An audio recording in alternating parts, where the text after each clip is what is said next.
Hello officers and welcome back.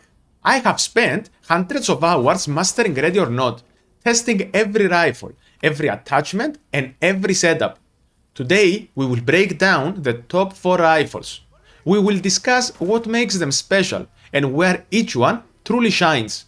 We will also cover the best attachments, some of which have hidden stats that most players don't even know. And lastly, I will give you one small tip for sidearms. Let's get into it. G36C is the ultra compact rifle.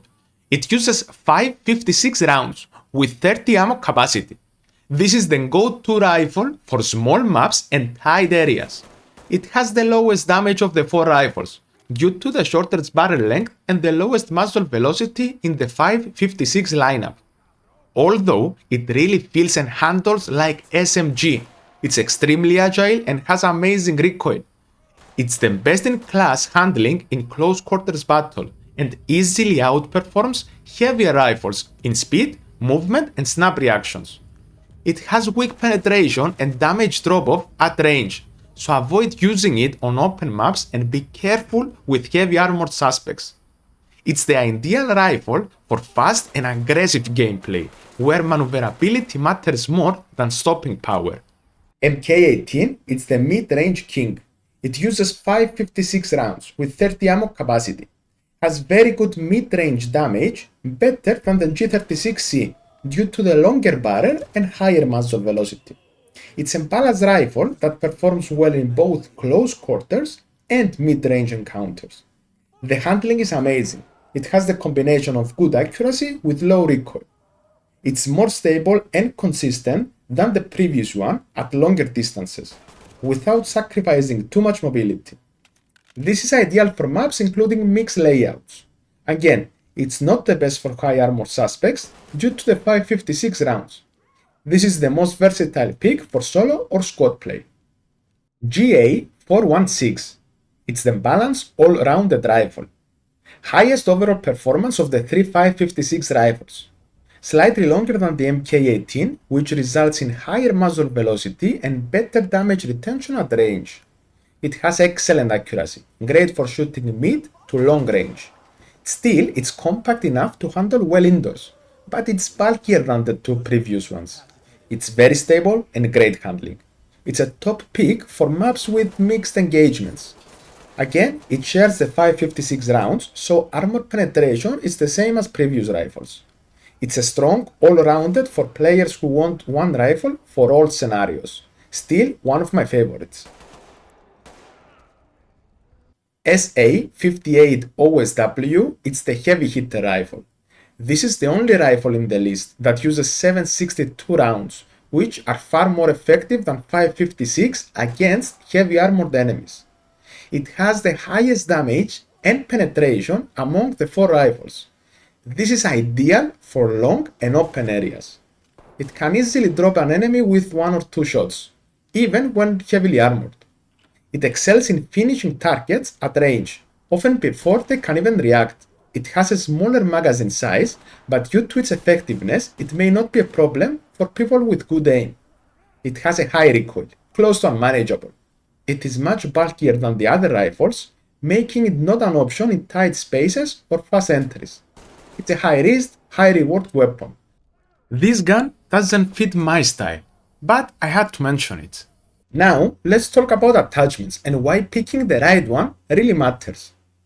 So, for optics, you really have 2 options. First one is the EXP S3 holographic sign. This gives you 40% faster ADS speed, which is the fastest in the game. Also, this is the most popular among the community. Second one is the Micro T2 red dot. This one gives you 20% faster ADS speed. It's extremely compact though and very clean sign picture. This one you either love it or hate it. Now let's talk about muzzles. You really have 2 options, ASR or SFMB. Then you have the suppressor, but let's talk about that later. The ASR brake gives you 35% better vertical recoil and reduces horizontal recoil slightly too. Plus, it has minimal visual obstruction. so your picture stays clean. SFM beam brake gives you 42% better vertical recoil, which is the strongest vertical reduction of any muzzle. Plus, it hides the muzzle flash. The downside, there is a slight visual distortion when firing due to the gas spray. Last one is the suppressor. This is straightforward. You pick it only if you want to go stealthy. Plus, it gives you extra length on the gun, which is not ideal as we discussed previously. Now let's talk about grips. TH grip is the only real choice you have if you care about statistics. It gives 15% better vertical recoil reduction. It's the only grip confirmed by the community to provide real in-game recoil reduction, while other grips fails to do so. If not available, use angle grip or compact grip. Let's talk about flashlight or laser.